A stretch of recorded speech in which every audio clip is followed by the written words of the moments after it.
A special thank you to each of our subscribers who make this channel possible. Here's today's story. In a bold and controversial move, President Donald Trump has proposed that the United States take ownership of the Gaza Strip, suggesting that the war-torn territory could be redeveloped as a new haven for displaced Palestinians. This audacious proposal, made during a press conference with Israeli Prime Minister Benjamin Netanyahu, could significantly alter the dynamics of the ongoing Israel-Palestine conflict and the broader Middle East peace process. During the press conference held at the White House, Trump emphasized the need for a permanent resettlement of approximately 1.8 million Palestinians currently living in Gaza. "I don't think people should be going back," Trump stated, referring to the devastation that has plagued the region for years. He suggested that the U.S. could transform Gaza into what he called the Riviera of the Middle East, a place where people could live happily and safely. Netanyahu echoed Trump's sentiments, suggesting that this idea could indeed change history.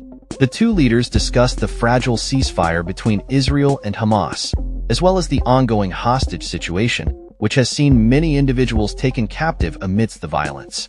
The proposal comes at a time when humanitarian aid and reconstruction efforts are desperately needed in Gaza, following over 15 months of conflict.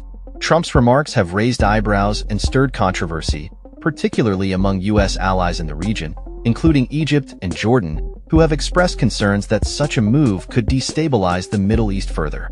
Despite these warnings, Trump remains steadfast in his belief that relocating Palestinians from Gaza is the only viable solution.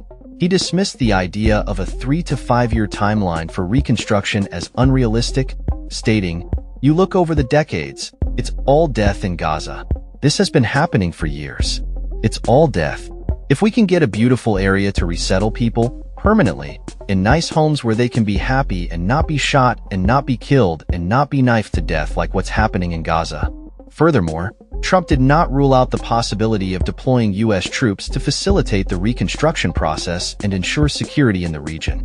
He emphasized that the U.S. would take full responsibility for dismantling dangerous remnants of war, including unexploded bombs and other hazards that currently litter the Gaza Strip. The response from regional leaders has been largely negative. Both Egyptian President Abdel Fattah el-Sisi and Jordanian King Abdullah II have rejected Trump's calls for resettlement, warning that such actions could exacerbate tensions and undermine decades of efforts aimed at achieving a two-state solution. In fact, a coalition of nations, including Saudi Arabia, the United Arab Emirates, Qatar, and the Palestinian Authority, have also expressed their disapproval of the plan, underscoring the potential risks to regional stability. Trump's comments signal a potential shift in U.S. policy regarding the Israel-Palestine conflict. Historically, the U.S. has advocated for a two-state solution, but Trump's recent statements suggest he may be reconsidering this approach. When asked about his commitment to an independent Palestinian state, he remarked, "Well, a lot of plans change with time.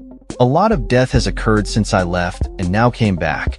This meeting between Trump and Netanyahu marks the first foreign leader visit since Trump's inauguration for a second term, highlighting the close relationship between the two leaders. Netanyahu, who is currently facing a corruption trial, may see this visit as an opportunity to bolster his standing at home by aligning with a popular U.S. president. In conclusion, Trump's proposal to take ownership of Gaza and resettle its Palestinian population has sparked significant debate and concern. As the situation in the Middle East remains precarious, the implications of such a move could be far-reaching, potentially reshaping the future of the region and the long-standing conflict between Israel and Palestine. That's all for this story. We upload videos every day covering many different subjects, so hit that subscribe button to stay informed. Thanks for watching.